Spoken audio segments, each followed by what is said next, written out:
Hindi ko po sasabihin, makiba ka kasi people's power pala today, mga kuya. People's power, Hindi naman ganun yun, mga kuya. People's power. Ano ba yung people's power? Kasi mukhang baby pa ho ako.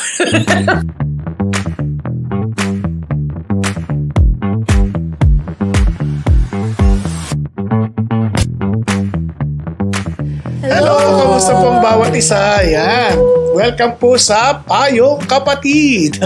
Ulitin ko po, inaanyayahan namin kayo mag-subscribe at syempre, i-click nyo po yung notification button para po sa ating mga bagong mga episodes para ma-notify kayo kaagad. So, muli, pinagpalang araw po para sa inyo lahat. Mga kuya! Hindi ko po sasabihin, makiba ka kasi people's power pala today, mga kuya. Power, Hindi naman ganun yun, mga kuya. People's power. Ano ba yung people's power? Kasi mukhang baby pa ho ako. Baby ka pa nun. Baby pa ata ako nun eh. Ano nga ba nangyari nun? Hindi ako. People's power. Hindi kasi yung mga kuya. Senior ka na ba?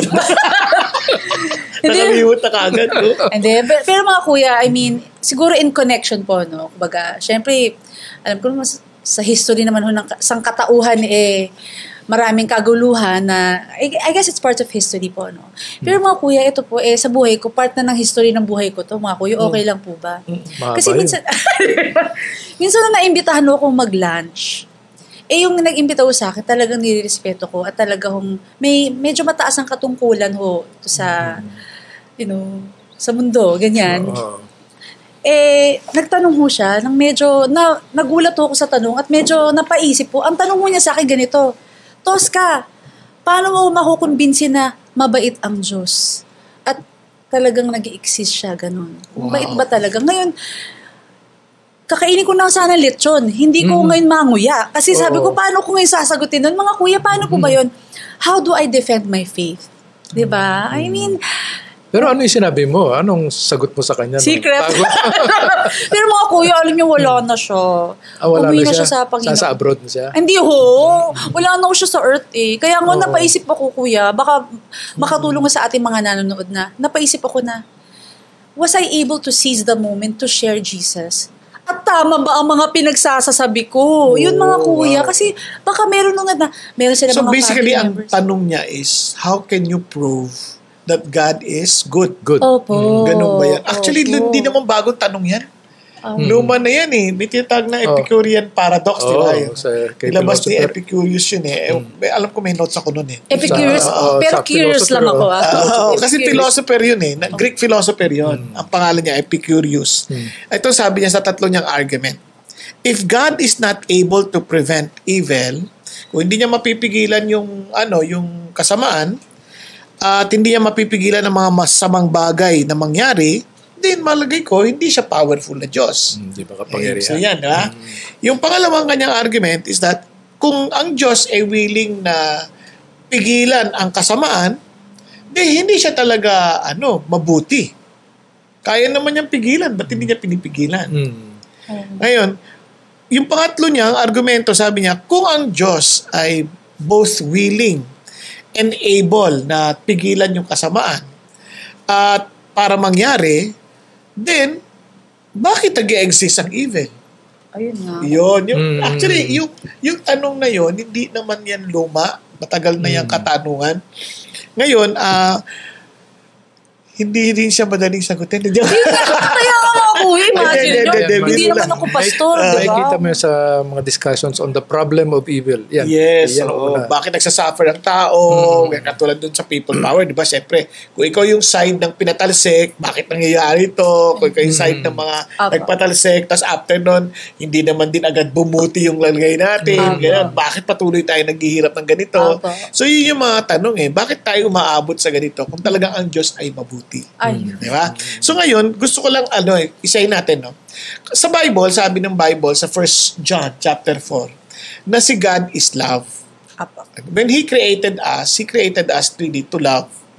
Kasi we are created in the image of God. Now, walang love kung walang choice.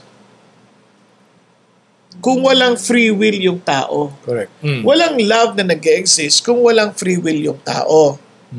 And at that time, namili ang tao to live independently from God. So that's where evil come from. Ngayon, tanong ito. Kasi ito yung problema eh. Kung walang Diyos na mabuti, paano natin maintindihan may evil? May sense ba ako? May sense. Oo. Diba? Parang, anong basis natin ng isang evil kung walang good God? Ay, opo. Di ba? Opo. Parang walang basis eh. Kaya, ang Diyos mabuti dahil kaya ka nga nagkaroon ng idea ng evil eh.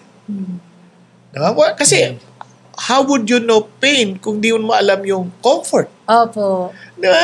Hindi natin alam yung parang, diba? So, meron kang pinanggagalingan. Hindi mo pwede sabihin, uy, masama yan. Oh, saan galing batayan mo na masama yan? Diba? Dahil merong God na nagsiset ng standard of morality. Yes. Correct. Oh. Diba? Merong Diyos na nagsiset ng standard of morality. Ngayon, ang tanong na lang, bakit nangyayari ito? Bakit? Kasi nga, pinili nga ng tao to lead independently from the Lord. Kasi simple lang ang utos ng Diyos eh. Huwag mong kainin ang prutas ng kaalaman ng masama at mabuti. So, sa makatwid, hayaan nyo ako mag-determine ng masama at matuwid. Huwag kayo. Pero pinili ng tao na kainin nyo, naniwala sila sa sinabi ng demonyo, na sabi ng demonyo, magiging katulad ka ng Diyos. So, diba? Parang ganun ang ano niya eh. Na you can now decide on your own. Siyempre, natukso, masarap din. Yung tingnan, sabi, masarap tingnan, masayang tingnan, ayun, sa tinikman, ayun. Sinuway nila si God. Nung, mga kuya, okay pong tanongin, yung sinuway po ba nila si God, did they feel shame? No. Oo, nagdamit sa din. Nalaman lang. Shame. Nagdamit sila agad eh. Bigla sila. Dahon. Biglang naramdaman nilang nalaman lang, hubad sila. Yun yung nagkaroon sila ng isasabi mo, shame. Tapos, dun na nagkaroon ng curse sa lupa. Pati ang creation, apektuhan, di ba? Dahil sa kasalanan ni Adan. So, yun yung mga effect na kung bakit nagkakaroon ng sufferings. Ngayon, is God good? Of course, kasi pwede naman niya tayo pabayaan eh. Oo nga po, kunwari nagkamali na tayo, bolo ka na dyan. Bolo ka na. Pwede naman siya mag-umpisa ulit. Tanggalin niya lahat ng kwan. Oo nga ho. Likha niya. Oo nga. Ba't ganun, kuya? Kahit ang dami nating kasalanan, pwede naman pinatayin na lang na tayo. Or, tama po ba? Can God do that? I mean, of course, He's good, but can He? He's just eh. For the wages of sin is death. So, death penalty lahat yan. So, kaya nga namamatay lahat ng tao. Kaya may kamatayan, in a sense. Kaya may kamatayan. And pwede naman niya talagang patay yan because of His justice. Kaya lang ang grace na God, gusto niya tayo iligtas. Kaya, ito yung goodness ni God. Binigay niya si Jesus Christ, ang kanyang sariling anak, and died on the cross on our behalf. Para nang sa gayon, tayo ay maligtas at mabigyan ng buhay na walang hanggan. Kaya napakabuti ng Diyos. Oo, ang Diyos mabuti. Siya ang standard nga, sabi mo. Standard ng kabaitan, standard ng pag-ibig, pagmamahal, standard ng katuwiran. Siya yan. Kaya, kung siya ang standard, wag na natin questionin. Siya na yun eh. Siya yung standard eh. We should not question God based on the circumstances that happen around us. Yun ang ginagawa natin. Kung ano nangyayari sa labas natin, sabihin natin, ay si God, kasi ganyan, kasi hindi siya mabuti, kasi hindi siya makapangyarihan. Hindi. We should, do it the other way. We should judge circumstances based on the character of God. Pero mga kuya, sorry po, may tanong po. Paano po kunwari sabihin na, mabait naman ako, wala naman ako tinatapakang ibang tao, pero bakit parang yung mga problems ko parang grupo-grupo pag dumating? I mean, mabait naman ako eh. Sa barkada nga, ako yung pinakamabait, ako yung pinakatahimik. Naku, kakawawa naman. Kawawa naman siya. Di ba po? Kasi wala ka namang, kumbaga, hindi ka naman pumapatay, hindi ka naman, pero... Okay. Si Jesus nga, walang ginawang kasalanan. Pinako siya sa krus eh. So, how does that compare sa dinaanan ni Jesus? Kaya yun, pinaka-ultimate na yun. Pero even before that, si Job, ganun din ang explanation niya. Kasi ito naman, kaya ako nagustuhan ibalik si Job kasi at that time, si Satan sabi niya, pinaglilingkuran ka lang yan kasi pinoproteksyonan mo eh. Parang, both of them, si God at si Satan, they both agree na si Job is God's servant. Kanya lang ang tanong, bakit siya nagsisilbi? Di ba? Si Satan wants to prove na nagsisilbi lang yan because God is blessing him. Because to him, God is good. Kasi may nakukuha siya kay God. May na pakinabang. benepisyo. Oo. Ngayon, si God naman wants to prove to Satan, that's not my boy. My job, si Job, servant yan, dahil hindi dahil sa pakinabang niya sa akin. Magsisilbi yan, kahit natanggalin mo pa yung sinasabi mong, yung ari-arian niya. And true enough, in one day, tanggal lahat. In one day po? Ano po yung mga natanggal kay Job? Sunod yun, barkada talaga. Kasi pinatay ng yung mga ari-arian niya, yung mga kamelyo, pinagkukuha ng mga sabayans. Di ba ang yaman po ni Job? Hindi pa tapos magkwento yung isa. Duting na naman na yung mga anak nandun sa kabila. Namatay, pati anak. Patay. Gumuho yung... Ilan po anak na namatay? 7. Parang marami po. Sa isang araw po yung 7. 10. 7 Sa isang araw po yung 10 anak na matay ho? Patay. Tapos, na naman sila, mayroon na naman isa pang pangyayari. So, sunod-sunod yun. Hindi pa tapos. Ano sabi ni Job? Pinanganak akong hubad. Di ba? Mamamatay akong hubad. Purihin ang Panginoon Diyos. Sabi, parang, God, kasahin na lang nga natin para mapaya kung ano ang sabihin ko nakakaya sa Panginoon. Ang ganda na sabi niya, Jen, a robe, tore his robe and shaved his head. And he fell to the ground and worshiped. Sumamba. And he said, naked I came from my mother's womb. Naked I shall return there. Ito yung karugtong niya, the Lord gave and the Lord has taken away. Blessed be the name of the Lord. Through all this, Job did not sin, nor did he blame God. Di tama si God. Mali si Satan. Na nagsisilbi lang yan dahil pinagpapala mo. Sabi ni God, mali ka. Hindi ganyan ang tao ko. Kaya tayo, ganun din. Ang tanong sa atin, tayo, dito, ine-expose. Yung mga nangyayari, ine-expose sa atin, ano yung ating motibo in serving God? Di ba? Kaya minsan, God allows those things to happen para makita rin natin kung sino tayo. Parang test yun, test yun. Sa atin. Tsaka para lalo nating makilala ang Diyos. Kasi sabi nga ng ating pastor you will never know how good God is until you experience yan, yung adversity. Wow. Kasi naalala ko si Paul. Sabi niya, may messenger of Satan sent to buffet me. For 3 years, pinagdasal niya. Natanggalin ng Diyos. Anong sabi ng Diyos? My grace is sufficient for you. Hindi niya mararanasan yung grace ni God kung wala siyang mga umaapi sa kanya. At saka for His protection yun kasi sabi niya, because of the revelation, given to me. The greatness of the revelation given to me. Para hindi siya maging proud. For me not to be proud. God sent a messenger of Satan, di ba? To torment me. Parang tawag na thorn in the flesh. So, ibig sabihin mga kuya, yung mga ina-allow ni God na problems is also a testament na God is good. Kasama yun sa plano. Kasi minsan yung problem, protection natin For our protection. Naalala ko yung kwento, kuya, nabasa ko Kuya Erwin, at saka Tosca. Yung anak, di nagpaplano magbakasyon yung pamilya. Kasi sila from papuntang Amerika ata, parang ganun Great Britain Ano ba, baliktad ba yun? Basta parang hindi ko maalala. Panaan to ng yung malaking barko? The boat that will never sink. Titanic. Yun, grabe. 1 point. Nagpablango ako. Etong sa Titanic, sasakay sila doon. Bago sila bumiyahe, hindi pa natin alam kung nangyari sa Titanic during that time. Nakagat ng aso yung anak. So, hindi sila makaalis. Kasakit. Galit na galit yung tatay.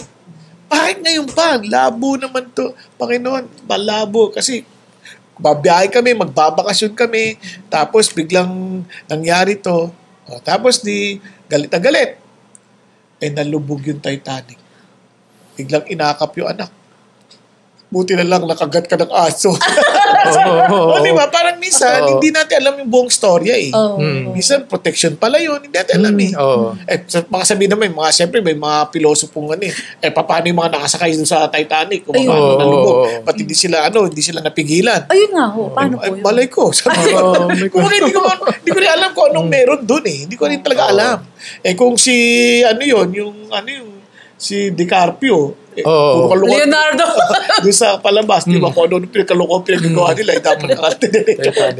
Movie lang ho yun. Movie lang naman yun. Pero what I'm saying is this, we don't really understand everything. Pero one thing for sure, yung Diyos, hindi natin pwedeng husgahan sa isang pangyayari. Kasi napakalawak ng kasaysayan ng katauhan na nagsimula pa sa pagsuway natin sa Panginoon Diyos.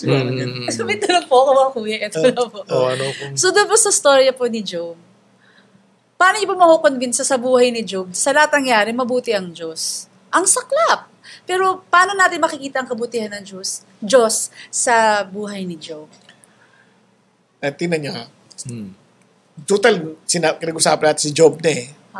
Isipin mo nang mabuti. Hindi naman obligado si God mag-explain ko Job eh. Kumbaga, nilikha lang kita eh. Kinrate lang kita. So parang, obligado ba ako mag-explain kahit sa sinong taong nilikha ko? Na sumuway naman sa akin lahat yan dahil makasalanan. But in the case of Job, he was faithful to God. He believed God. Di rin obligado ang Diyos mag-explain kasi si God naman is God. Di ba? Kumbaga, why will I go to your level eh? Diyos ako eh. And yet, in his humility, nag-appear si Job. Ay, si God. Sa whirlwind, di ba? Nagsalita si God kay Job. Alam mo, hindi sinagot ni God yung tanong ni Job. Pinakita niya lang, tinur niya lang siya sa creation story. Tapos biglang na-realize ni Job, sabi niya, alam nyo, naririnig ko lang kayo, pero ngayon nakita ko na kayo, I repent in dust and ashes. Wow. Bigla niyang na-realize, ang liit-liit ko para pansinin niyo pa ako. Grabe, ang liit-liit ko para pansinin niyo pa ako, kaya ako nagsisisi. Ang dami ko mga pinagsasabing hindi ko naiintindihan. Nung nakakita niya na si God, talagang naghingi na siya ng tawad. And ito yung bait ng Diyos. Pagkatapos ng lahat ng pinagdaanan ni Job, ibinalik ni God ng doble kung ano yung nawala ni Job. Wow. Yung kamelyong dating 7,000 lang, naging 14,000. Lahat yun dumoble. Basta yung 6,000, naging 12,000, yung 4,000, naging 8,000. Basta dumoble lahat. Yung anak, doble din kasi nasa langit na yung 10 niyang anak, tapos nagkaroon din siya 10 anak ulit. Doble. Hindi lang na doble yung asawa. Isa lang. Ang galing ko. Ay, sorry po. Bentang-benta sa akin. Okay po. Tama. So yun po. May kita mo yung, sa totoo lang pag inisip ko, who are we para pansinin pa ng Diyos? Sa laki ng kalawakan, sa laki. Kaya yung Psalm 8, tinang yung Psalm 8, ang ganda-ganda na sinabi sa Psalm 8 eh. Para makita lang natin talaga napakabuti ng Diyos. Minsan kahit ako, nahihiya nga ako sa Panginoon na parang naiisip ko. Sabi niya, Oh Lord, our Lord, how majestic is your name in all the earth, who have displayed your splendor above the heavens. Di ba? Imagine mga heavens. Ang nagulat nga yung mga scientists na na-discover na, nag-expand pa lang universe, ang heavens. Sabi niya, from the mouth of infant and nursing babes, you have established strength because of your adversaries to make the enemy and the revengeful cease. When I consider your heavens, diba? The work of your fingers, the moon and the stars, which you have ordained. Diba? What is man that you take thought of him? Have established strength because of you take thought of him, and the Son of Man that you care for him. Grabe. Sino nga tayo, di ba? Para pansinin ng Diyos. Para pansinin, ang laki-laki ng mundo. Dami-dami planeta na hindi natin maintindihan kung sino-sino. Pati si Pluto, nawawala. Kasi pinaltan-paltan na eh. Basta, ang kilala ko po si Goofy. Ay, iba? Joke lang ako. Hindi, mga kuya, may tanong po, okay lang. Kasi baka nagtatanong. Hindi mo kasi baka po may nakakaisip nito na sa sobrang hirap ng buhay niya, naisip niya na, kung mabait ang Diyos, sana hindi na lang niya ako kinreate. Para hindi ko na nahihirapan itong mga problema. Hindi na ako nahihirapan, hindi ko na-experience yung buhay na to. Tahimik na lang ako. Bakit kiniait pa niya ako? Paano mo lalaman yun eh? Hindi ka naman nakalikha. Kung hindi ka na-create, di wala ka naintindihan sa nangyayari sa'yo. Oo nga. Wala kang privilege of loving. Oo. Wala kang privilege of enjoying life. Kasi hindi nakatingin ka lang, yung nagtatanong niya, doon sa negative side of life. Ba't create niya ako? Magdudusa pa niya. Hindi mo inisip na ngayon nandito ka na. Meron kang mga pagkakataon na maranasan mo rin yung mga kaligayahan, tunay na kaligayahan. Joy, love. Po, no? So, maging let's think positive. Opo. So, kumbaga, we should count our blessings. Count our blessings, tsaka be thankful always. Be thankful. Tsaka alam mo, sa totoo lang, pwede ka naman lumapit sa mabait na Diyos eh. Oo nga. Pwede po. Kasi, kahit po masama ako. Kahit ang nangyari. Kasi una-una, kaya nga siya namatay pa sa kasalanan natin para ma-reconcile tayo sa Diyos. Tapos ngayon ma-reconcile tayo sa Diyos, pwede tayong lumapit sa Kanya. Tatay na natin siya. At itong napakaganda, alam mo ba? Kasi itong si God, lumapit din sa Kanya, litong-lito rin, ganyan din ang question. Mas malahol pa eh. Bakit yung masasama, sila pa yung umuunlad?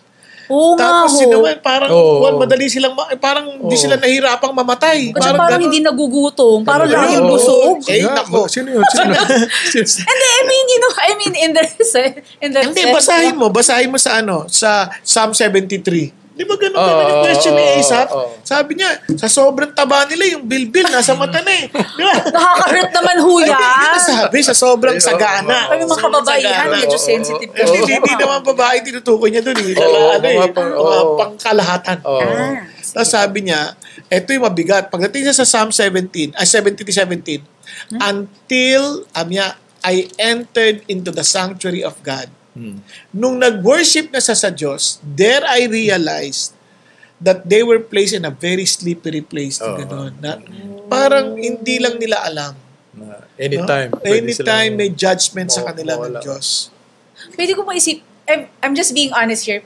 I mean, okay lang po maisipin ko na mabuti si Lord kasi although hindi ako gaganti, pero si Lord naman bahala. Kung ano man yung, kung may nanakit sa akin, pwede ko maisipin yun na, Lord, gusto ko nang gumanti, as in now na, pero, Lord, ayokong gumanti kasi sabi mo, do not take revenge. But, sabi mo, you will avenge me. Pwede mo bang sabihin ko yun? Oo, kasi pangako niya yun eh. Give vengeance is proof, mine. di ba? Sabi niya yun eh.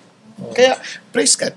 Okay lang po yun. Oo, bakit hindi? Saka maganda yung sinabi ni Kuya Bong na pwede kang lumapit sa Diyos. Anytime, hindi lang anytime. Pwede kang magreklamo sa Kanya. Tatanggapin niya yan eh. Alam mo, Diyos siya, alam naman yan eh. Tatay natin siya, saan ka mag-open up? So doon pala sa mga sinabi niyo, Kuya, convinced na ako na God is good talaga. Pwede naman tayo di pakinggan, pwede naman tayong di pansinin. Bakit na tayo papan? Diba? The fact na buhay tayo ngayon mga kuya at binibigyan pa tayo ng good health o kaya ng, kumbaga nakakapag-usap pa tayo kasama tayong pamilya, well, thank you, Lord. O kaya, yung tanong nga na, meron kang nabanggit kanina sa yung bago tayo magsimula. Yung manlilibre po kayo? Hindi. Ay, hindi po siya. Wala akong ganun. Wala akong naiisip. Joke lang po. Joke lang. Alam mo yung parang, pwede pa ba ako mag-move on sa kabila ng aking mga pinagdadaanan? Alala mo yung sabi mo? Kaya nga, di ba, nabanggit natin kay Erwin, you can turn your mess into a message. You can turn your test into a testimony. Your scars into stars. Mga ganun, di ba? Kasi yun yung madalas natin ang narinig doon na nung mga 2 years ago, nung 18 tayo, 18 years old. Wow, 2 years ago! So, mga panahon po niyan, fetus pa ako. Groovy. Pero doon ko na-realize na yung parang, because of God, lahat ito naging posible. Yung mess mo maging message. Wow. And alam nyo ba, ito yung sasabi mo na ipaghiganti ako ng Diyos. Doon ko naalala si Stephen eh. Di ba si Stephen nung binabato? And one of the reasons kung bakit siya pinipersecute was because of Paul. Tumayo si Jesus eh. Tumayo si Jesus, nakita niya si Jesus standing. Talaga? Di ba? Bakit tumayo? Parang talagang he was taking things personally. Wow! Oo. Bakit ko nalaman? Ang galing. Na talagang totoo yung aking intinding personal yung pinipersonal ni God yung issue. Wow. Alam mo ano? Ano po? Sabi niya kay Paul, Saul, why are you persecuting me? Grabe, nakakaiyak. Di ba? Pinersonal ni God. Amazing.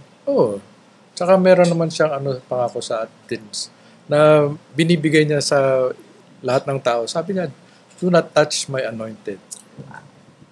So, okay, pwede na tayong saktan, pero si God na bahala. Huwag na natin isipin yun. Kaya totoo yung Romans 12, no? Yung verse 20. Basahin mo na nga. Romans 12, verses 19 to 21. Never take your own revenge, beloved, but leave room for the wrath of God. For it is written, vengeance is mine, I will repay, says the Lord. But if your enemy is hungry, feed him, and if he is thirsty, give him a drink. For in so doing, you will heap burning coals on his head. Do not be overcome by evil, but overcome evil with good. Yun, grabe no? Yung, ano sinasabi ng Diyos dyan, ako yung magja-judge. Ngayon, kayo, ito lang gawin nyo, mahalin nyo lang sila. Pag gutom, pakainin mo.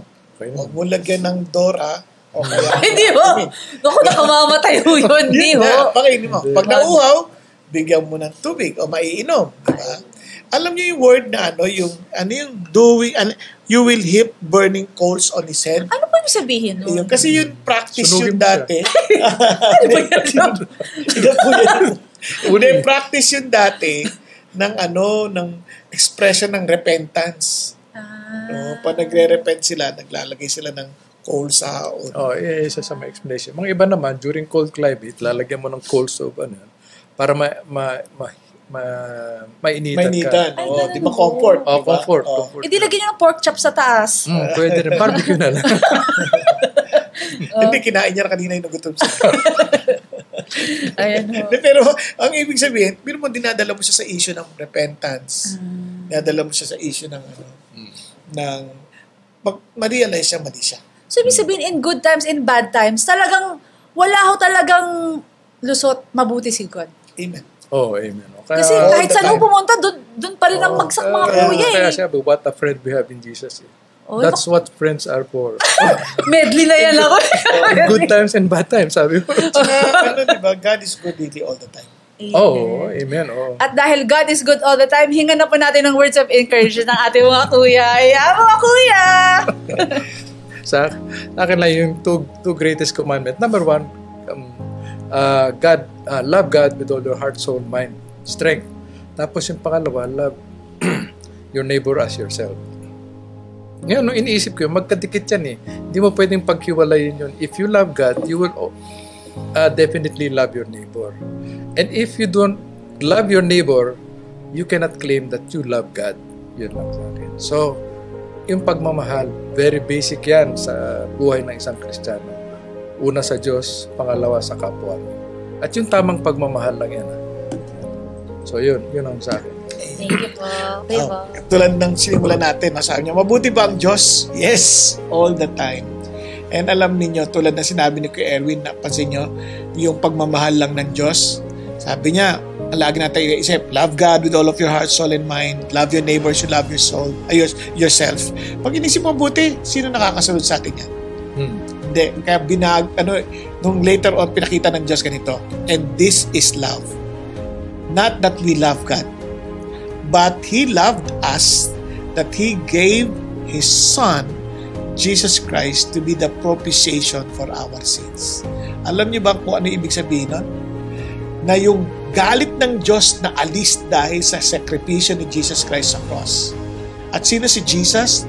The only Son of God, the begotten Son of God, yung pinaka-treasure ng Diyos, ibinigay sa atin dahil tayo ay sumuway sa Diyos. Mabuti ang Diyos, katulad ng pwede naman na tayong pabayaan, pwede na tayong manatili sa kanyang puot, pero dahil sa kanyang matinding pagmamahal at kabutihan, siya pa ang gumawa ng paraan para tayo ay iligtas at bigyan ng bagong buhay. Dahil dito, love one another, sabi ng Panginoon. Kaya, ang kabutihan ng Diyos ay lagi niyang iniisip anong pinakamabuti sa atin. Minsan, ang kapalit ay masakit na karanasan para lang matagpuan natin ang gantimpala, ang regalong wala na hindi kailanman maipagpapalit ang kanyang sariling anak na si Kristo Jesus, the very treasure of God. Amen. Thank you, Kuya Erwin. Maraming thank you po Kuya Bong. At dahil po dyan, talaga naman, God is good all the time and all the time, God is good. Kaya hinga na ho natin ang tagline ng mga kuya. Kaya kung ano man pinagdadaanan ninyo, ha? Kung kahit na umulan. Bumagyo. Po, akin po yun. Wait lang. Sandali lang. Oo ka, umaro. Sorry po. Sorry. Okay lang naman ko pa yung hiram. Sige. Okay. Kaya sa totoo lang, sa mga pinagdadaan natin, minsan tinatanong natin kung mabuti ang Diyos. Ito lang sasabihin sa inyo, kahit na umulan. Umaraw. Bumagyo. Kung kailangan nyo po ng payong, andito po ang payong kapatid. Payong kapatid.